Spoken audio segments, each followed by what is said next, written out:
सोलापूर जिल्हा परिषदेच्या ऐतिहासिक शिवरत्न सभागृहाचे नाव बदलून भारतरत्न अटल बिहारी वाजपेयी सभागृह करण्याच्या निर्णयावरून राजकीय वातावरण तापले आहे।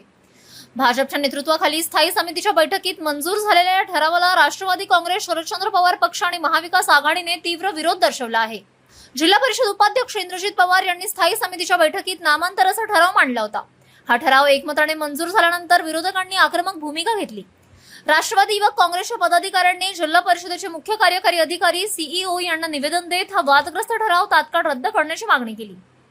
महाविकास आघाडीच्या नेत्यांचे म्हणणे आहे की शिवरत्न हे नाव सोलापूरच्या ऐतिहासिक आणि सांस्कृतिक अस्मितेशी जोडलेले असून ते बदलण्याचा निर्णय जनभावनांचा अवमान करणारा आहे।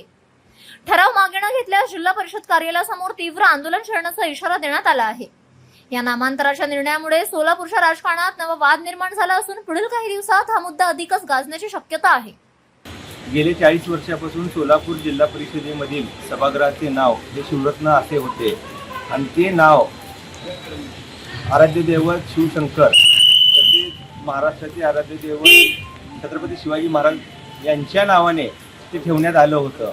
पण आज तेच नाव सोलापूर जिल्हा परिषदेमधील भाजपचे स्थानिक पदाधिकारी सत्तेमध्ये असलेले त्यांनी हे नाव बदलण्याचा कुटील डाव रचला आहे। त्याचा निषेध म्हणून आज आम्ही मुख्य कार्यकारी अधिकारी जैन साहेब यांना शंभू महादेवाची आणि तसेच छत्रपती शिवाजी महाराजांची प्रतिमा असलेली फ्रेम भेट म्हणून दिलेली आहे की ज्या हिंदुत्वाच्या नावाखाली भाजप गल्लीपासून दिल्लीपर्यंत देशामध्ये सत्तेत आलं, आज त्याच हिंदुत्वाचा कुठेतरी त्यांना विसर पडत आहे।